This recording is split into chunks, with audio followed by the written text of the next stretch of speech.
A slow motion Saturday night massacre. Who is Mark Whitaker? A red line crossed. This is a special edition of PNN Above the Law. Welcome to Progress News Network, a daily broadcast dedicated to reporting real news for fair-minded Americans. It's Friday, November 9th, and first up, News Dissector.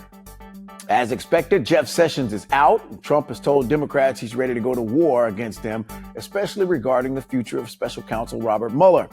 But there's history here that is deeply relevant, with some calling Trump's actions a slow-motion Saturday night massacre. It's powerful, and it's a reference to President Nixon's actions that led to his resignation.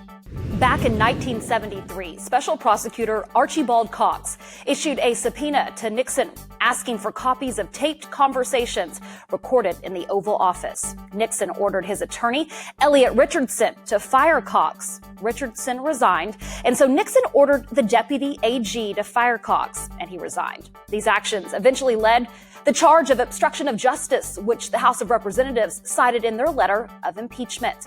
Massacre, indeed. Next up, Underreported.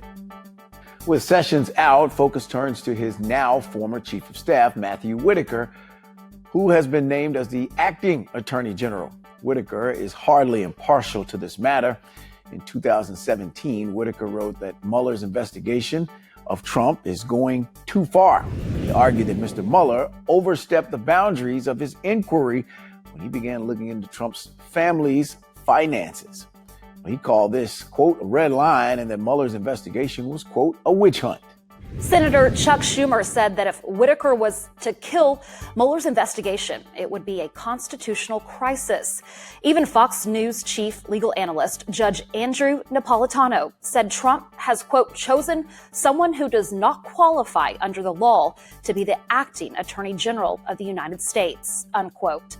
That's a strong rebuke from Fox News on that is certain to be heard in the West Wing. Finally, in our Power to the People segment, President Trump is always interested in big crowds at his rallies. Well, yesterday he drew a crowd, but not a crowd of supporters. Across the country, Trump's firing of Jeff Sessions triggered a red line, calling the move, quote, an attack on the rule of law. Well, there were protesters in the streets of New York, Los Angeles, Chicago, but small-town America marched as well. Over 900 protests were lost. The president of Public Citizen, one of the advocacy groups behind the rapid response demonstrations, explained Trump thought that by waiting until after the polls closed on Election Day, our voices would be silent. He was wrong. Hundreds of protests launched to demonstrate the public demand for action to correct this injustice. That's what we've got for you.